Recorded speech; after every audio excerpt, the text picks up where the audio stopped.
Halo guys, bersama saya lagi dalam Alright Nopo Channel.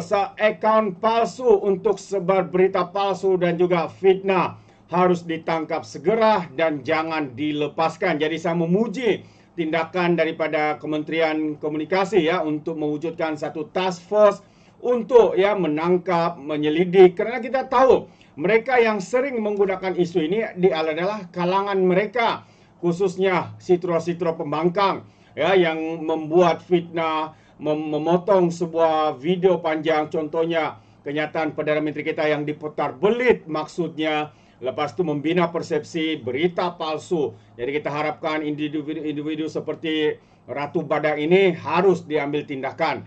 Jadi sekali lagi saya ingin membawakan Anda sahabat semua pencerahan terkini daripada Timbalan Menteri berkaitan dengan isu ya akaun palsu di media sosial yang menyebarkan berita palsu ini. Jadi tanpa buang masa, ayo kita tonton bersama video ini. Tenom. Terima kasih Tan Sri Speaker. Soalan saya soalan 5. Sila Menteri. Terima kasih Tan Sri Speaker, terima kasih ahli yang berhormat.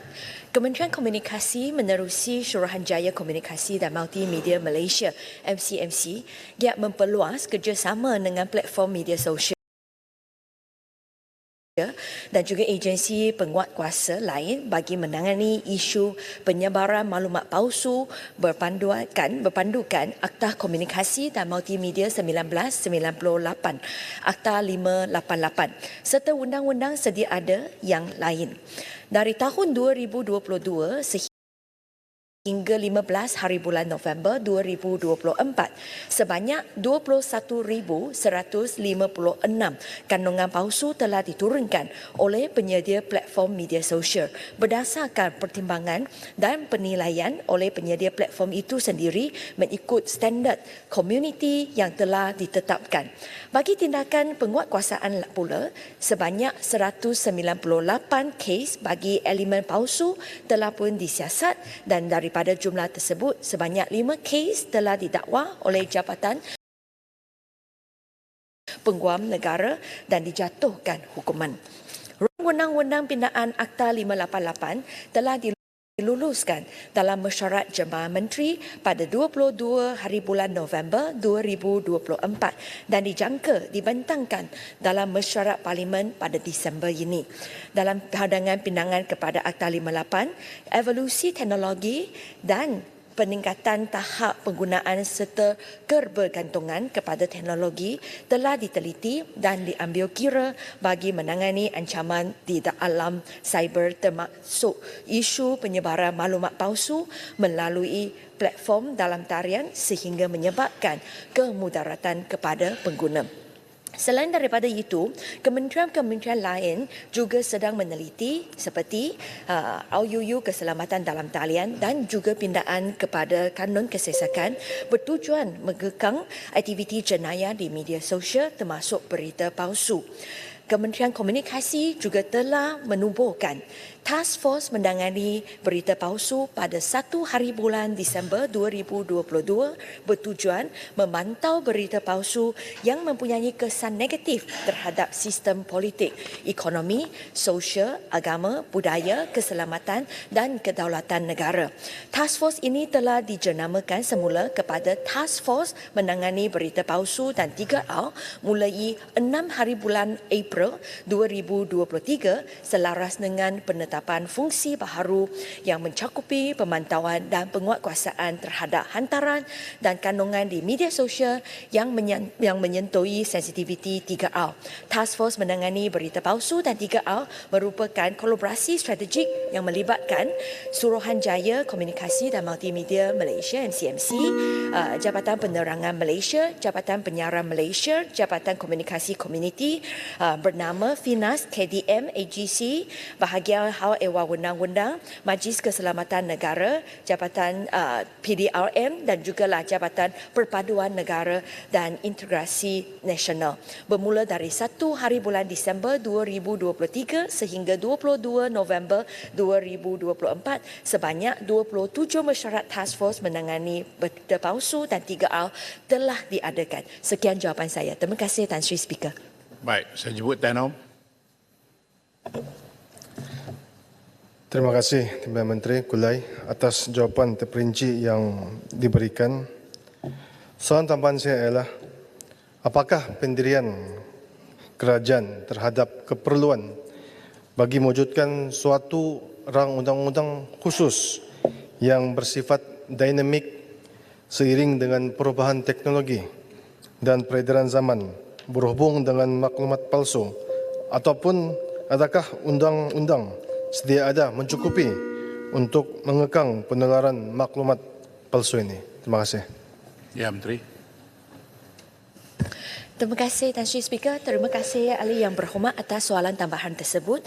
Seperti yang saya sebut tadi, kalau dari segi ruang undang-undang baharu, itu di bawah Bahayu, mereka sedang meneliti ruang undang-undang keselamatan dalam talian. Dan selain daripada itu, untuklah kementerian ini, setakat ini usaha kita adalah fokus kepada pindaan kepada Akta 588. Dan cadangan-cadangan ataupun pindaan-pindaan yang dicadangkan, termasuklah kita wujudkan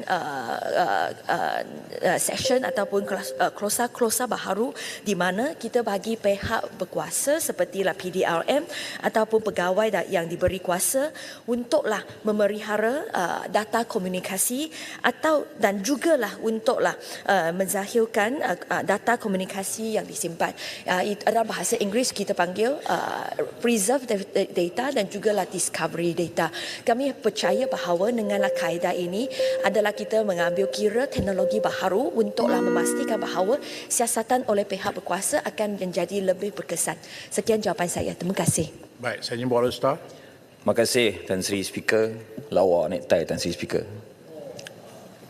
Ya, Berhormat Timbalan Menteri, berita palsu ni dia berkait dengan pemilik akaun palsu. Saya rasa saya pernah tanya soalan kepada Berhormat Menteri sebelum ini. Tapi nampaknya pemilik akaun palsu ni semakin berleluasa. Macam kita tak mampu kawal. Saya dapat aduan bila seseorang tu ditohmah ataupun dituduh dengan berita palsu, dia buat report. Tapi bila nak trace SKMM tak dapat trace, tak dapat kesan pemilik akaun palsu ni. Jadi sebenarnya nampak macam mereka tu lebih advance teknologi mereka daripada kita. Macam mana kita nak atasi isu ni? Yang kedua, Yang Berhormat Tan Sri Speaker, baru ni tentang video yang Berhormat Perdana Menteri yang Menteri kata disunting oleh pihak tertentu, video itu membual dengan CNN. Saya percaya Berhormat Menteri memberi berita yang betul. Tak mungkin Berhormat Menteri cakap berita yang palsu. Jadi soalannya, bila kerajaan ambil tindakan kepada pihak yang sunting video itu membual Perdana Menteri dengan CNN itu? Terima kasih. Baik. Terima kasih ahli yang berhormat Al-Ustaz atas soalan tambahan tersebut. Pertama, kita faham bahawa memang kita menghadapi cabaran bagaimana kita nak menggena pasti siapa yang sebenarnya duduk di belakang akaun palsu tersebut. Dan oleh sebab itu, sangat-sangat penting adalah kita menjadikan platform provider ini seperti Meta dan juga ByteDance dan juga Google untuklah mengetatkan lagi garis panduan mereka apabila mereka ada pengguna-pengguna yang nak buka akaun baharu. Seperti adakah mereka akan wajib sesuatu akaun itu dibuka, apabila dibuka perlulah mereka bagilah telefon number dan sebagainya. Kalau kita tak ada usaha sebeginian, memang sangat sukar untuk kita mengenal pasti siapa yang di belakang akaun palsu tersebut. Dan selain daripada itu, di bawah pindaan kepada Akta 588, salah satu kuasa yang kami cadangkan adalah kita nak memperkenalkan satu session baharu untuklah mengukuhkan kuasa-kuasa penguatkuasaan sedia ada untuk membenarkan pegawai polis ataupun pegawai yang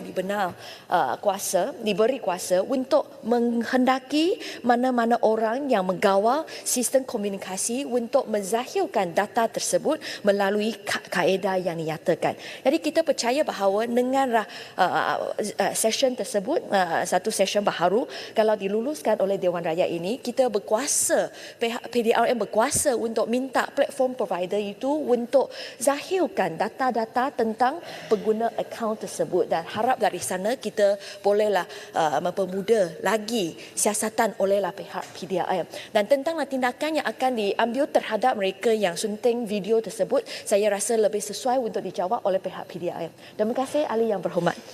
Baik, terima kasih. Saya jemput Tuan Nurul Amin bin Hamid Padang Terap. Terima kasih Tan Sri Yang di-Pertua. Terbaik, itu dia jawapan mantap ya daripada YB Menteri berkaitan dengan isu ini.